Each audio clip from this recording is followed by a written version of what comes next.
The Circle of Security Intensive Assessment Training is the second step on the COS Intensive Training pathway. The training is structured around how to conduct and analyze the strange situation procedure and the Circle of Security interview.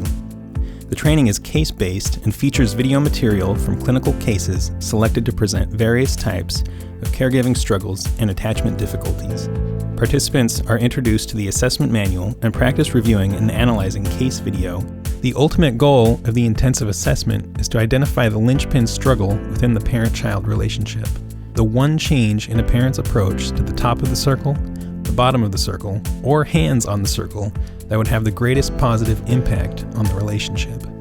A secondary goal of the assessment is to identify the caregiver's core sensitivity, one of 3 distinct patterns of defense developed to protect them from painful events.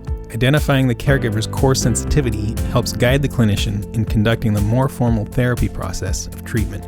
Upon completion of the COS Intensive Assessment Training, participants can hone their assessment skills in the next step on the pathway, the online case review.